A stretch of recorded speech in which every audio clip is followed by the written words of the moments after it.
اپنے بزرگوں ابراہیم، اسحاق اور یعقوب علیہ السلام کا طریقہ اختیار کیا ہے۔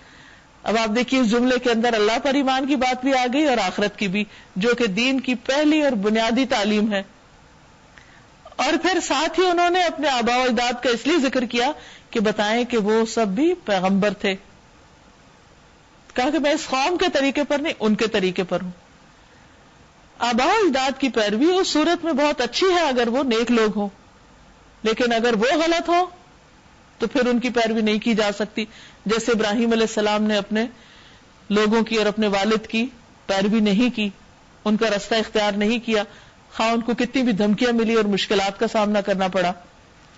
پھر صرف اپنی بات نہیں کرتے، آپ دیکھیے میں نہیں کرتے، کہتے ہیں ما کان لنا ان نشرک باللہ من شیء، ہمارا کام یہ نہیں کہ اللہ کے ساتھ کسی کو شریک ٹھہرائیں۔ ذالک من فضل اللہ علینا، یہ ہم سب پر اللہ کا فضل ہے۔ پھر اللہ کی بات کرتے ہیں، پھر اللہ کے فضل کی بات کرتے ہیں، اس کی رحمتوں کی بات کرتے ہیں، کوئی ذاتی کریڈٹ نہیں لیتے۔ وعلی الناس، اور سب لوگوں پر اللہ کا فضل ہے، صرف ہم پر نہیں۔ ولکن اکثر الناس لا یشکرون، لیکن لوگوں کی اکثریت شکر گزار نہیں ہوتی، وہ اس نعمت کو، نعمت ہدایت کو پہچانتی نہیں، اس کو قبول نہیں کرتی اور اللہ کی شکر گزار نہیں ہوتی۔ پھر ان سے مخاطب ہو کے کہتے ہیں یا صاحبی السجن، اے میرے دو ساتھیوں، قید خانے کے ساتھیوں، زنداں کے ساتھیوں، ان کو ساتھی کہہ کے پکار رہے، مائی فرینڈز، مائی کمپینینز، یعنی میں بھی جیل میں ہوں، قید خانے میں ہوں، اور تم بھی، کامن گراؤنڈ کی بات کر رہے ہیں، یعنی یہ چیز ہم سب میں ایک جیسی ہے۔ تو اس سے کیا ظاہر ہوتا ہے؟ ان کا کنسرن، ان کی کیئر اور ان کی سنسیئرٹی، اور ان کو اپنے قریب کر لیا۔ تو جو شخص اللہ کی طرف لوگوں کو بلائے وہ اپنے اور ان کے بیچ میں بہت ڈسٹینس نہ رکھے۔ تمام پیغمبر جس قوم کی طرف بھیجے گئے اس کو یا قومی، ہے میری قوم کہہ کے پکارتے رہے، ان کے ساتھ اپنی ایسوسیشن ظاہر کی، کنسرن ظاہر کیا۔ یہاں یوسف علیہ السلام بھی اسی طرح ان کو اپنا ساتھی کہہ کے پکارتے ہیں، اور خواب کی تعبیر بتانے سے پہلے لوگوں کو اللہ سے جوڑتے ہیں۔ کہتے ہیں تم خود ہی سوچو کہ بہت سے متفرق رب بہتر ہے یا ایک اللہ جو سب پہ غالب ہے؟ وہ سے سوال کرتے ہیں۔ سوال کیوں کیا جاتا ہے؟ تاکہ دوسرا شخص خود غور و فکر کرے۔ تبلیغ کی بہترین حکمت ہے، یہ نہیں کہتے کہ دیکھو ایک اللہ کو مانو، کہتے ہیں ایک بہتر ہے یا پھر بہت سارے، اور پھر ساتھ ہی بتاتے ہیں کہ ما تعبدون من دونہ الا اسماء سمیتموہا، اس کو چھوڑ کر تم جن کی بندگی کر رہے ہو وہ اس کے سوا کچھ نہیں کہ بس چند نام ہیں جو تم نے اور تمہارے آباء و اجداد نے رکھ لیے۔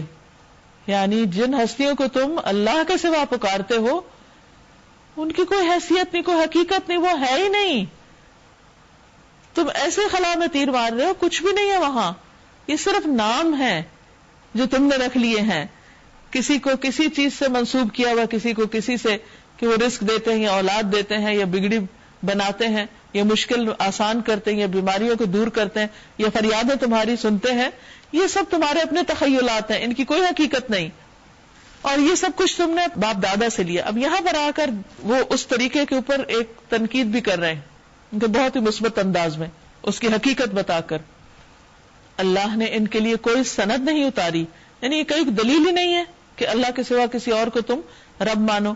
ان الحکم الا للہ، حکم تو بس اللہ ہی کا ہے۔ امر اللہ تعبدوا الا ایاہ، اللہ نے حکم دیا ہے کہ اس کے سوا کسی کی عبادت نہ کرو۔ ذالک الدین القیم، یہ ہے درست دین، یہ ہے صحیح سیدھا طریقہ زندگی۔ ولکن اکثر الناس لا یعلمون، لیکن اکثریت لوگ جانتے ہی نہیں کہ صحیح طریقہ زندگی کیا ہے۔ یہاں پر آپ دیکھیے کہ اپنی بات بھی کرتے ہیں، آباء و اجداد کی بھی کرتے ہیں، سامنے والوں کی بھی کرتے ہیں، لوگوں کی میجورٹی کی بھی کرتے ہیں، تو اتنا بیلنسڈ وے آف پریچنگ ہے یا ٹیچنگ ہے کہ جس میں دوسرے شخص کے اوپر کوئی بوجھ نہیں پڑ رہا۔ یا صاحبی السجن، اے میرے زندہ کے ساتھیوں، تمہارے خواب کی تعبیر یہ ہے کہ تم میں سے ایک اپنے رب یعنی شاہ مصر کو شراب پلائے گا، یعنی واپس اپنے عہدے پہ بحال ہو جائے گا، رہا دوسرا تو اسے سولی چڑھا دیا جائے گا اور پرندے اس کا سر نوچ نوچ کے کھائیں گے۔ فیصلہ ہو گیا اس بات کا جو تم پوچھ رہے تھے۔ پھر ان میں سے جس کے متعلق خیال تھا کہ وہ رہا ہو جائے گا، اس سے یوسف علیہ السلام نے کہا اپنے رب سے میرا ذکر کرنا، یعنی جا کر میری سفارش کرنا کہ مجھے بے وجہ جیل میں ڈالا گیا، مگر شیطان نے اسے ایسا غفلت میں ڈالا کہ وہ اپنے رب سے اس کا ذکر کرنا بھول گیا، یعنی شاہ مصر سے واپس جا کر بیان کرنا بھول گیا، حالانکہ وہ اس کو ساقی تھا، شراب پلانے والا تھا، اس کا قریب تھا، لیکن اس کو یاد ہی نہیں رہا، اور یوں یوسف علیہ السلام کئی سال قید خانے میں پڑے رہے۔ وہ کس نے بھلوایا؟